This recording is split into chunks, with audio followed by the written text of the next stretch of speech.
Kasteel Rouge.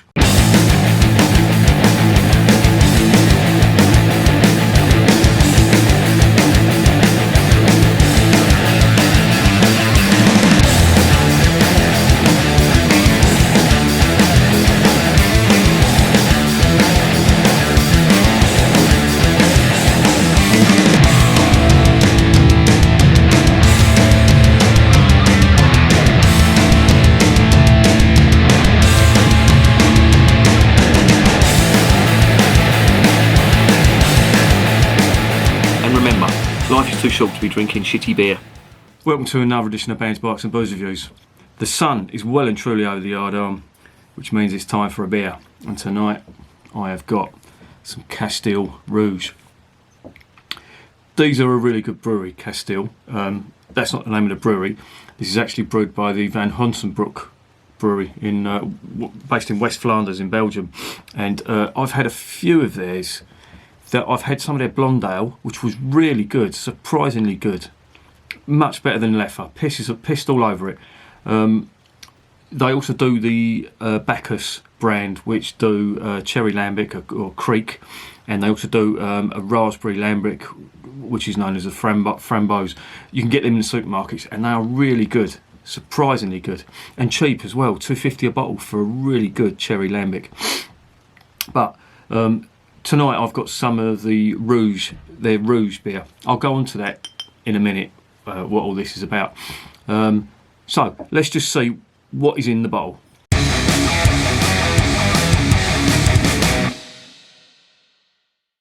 Okay, this is a 330ml bottle.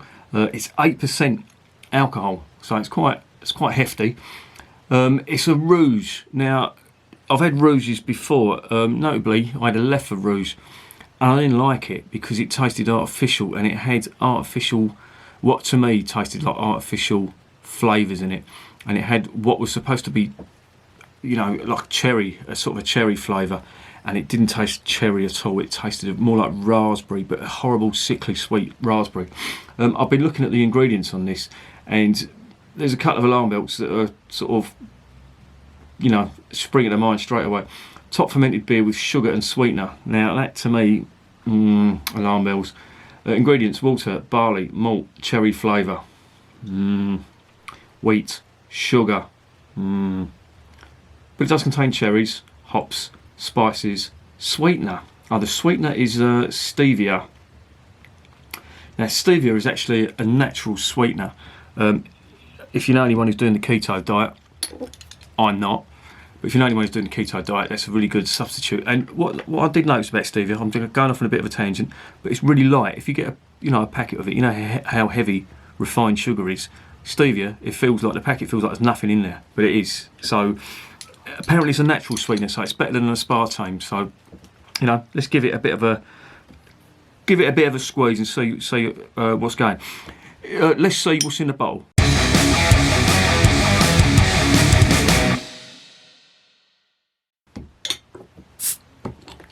Right, there is the cap.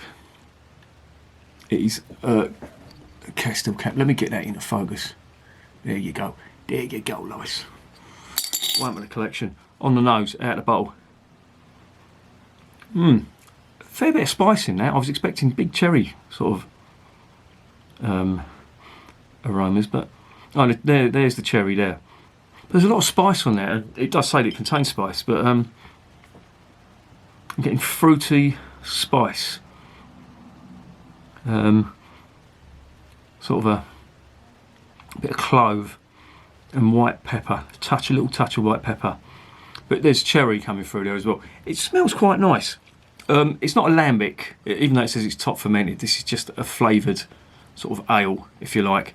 Let's get it in the glass and see what it looks like.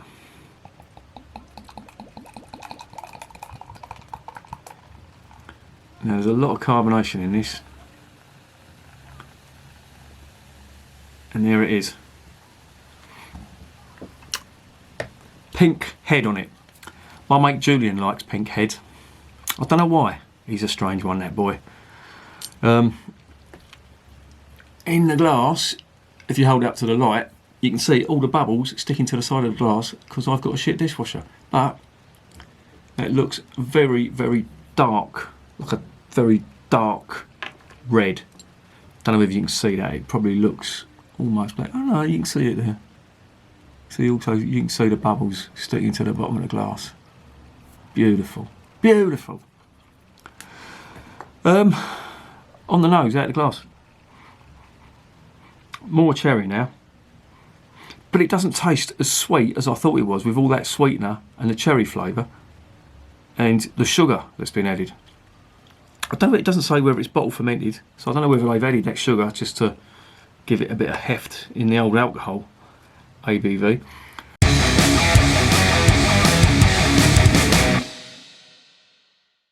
Let's stop gassing and let's start drinking.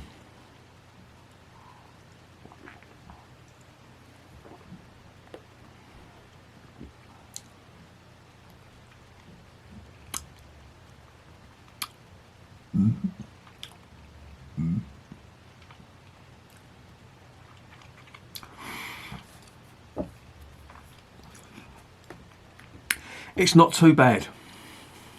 There is a lot of cherry flavour on that, and I really do like cherry flavour. It doesn't have the body that you get with a really good cherry lambic, but the cherry that's in there, even though they say there's cherry flavour in there, it does taste like it has got cherries in there, which it has. The sweetness on it, you don't get that until you get the back end. That's when you get what I consider the artificial sweet flavour, and that sticks to your mouth.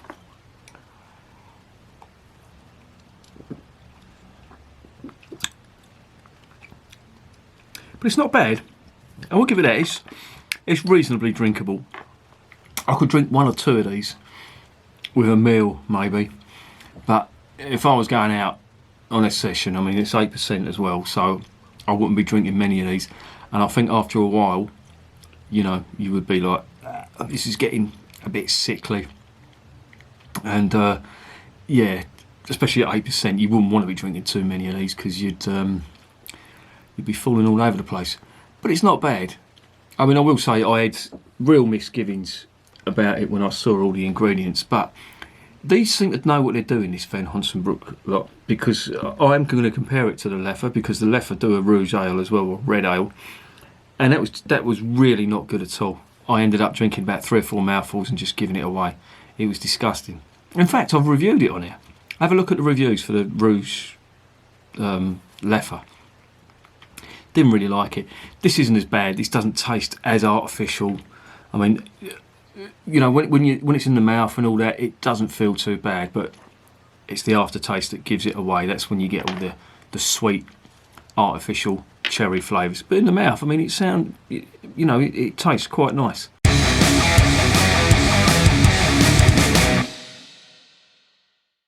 So what's the verdict? These rouge ales that they do in Belgium, they're very sweet. And if you've got a sweet tooth, you're going to love this. I'll probably give this to the missus and she'll gulp that down. But I'm not a massive fan of them. They're just too sweet for my palate. And I'm not a massive fan of really sweet beers. Now, I know it's got sugar and it's got stevia in it and whatnot. There's a lot of sweetness has been added to it. But the cherry flavour does come through, and it's only on the back end, on the arse end, where you get that flavour. So, on that score, I'll give this a 6 out of 10. And would I recommend it? Yeah, I would say get it if you've got a sweet tooth and you just want to have 1 or 2 beers, but you don't really want to, you don't want a lager. This is just the ticket, if you want just a little nip or a couple of beers, have a couple of these. The missus will like this as well if she's into sweet stuff. My missus will love this. I'm going to give this to her. But yeah, it's a 6 out of 10 for me. Not really my style of beer, but that is not a bad example. And these are a really good brewery, this Van Honsebrouck. And this Kasteel range, check out the blonde. I've reviewed the blonde as well. That was really good. So yeah, they know what they're doing. They brew some good beer. And remember, beer is working class champagne.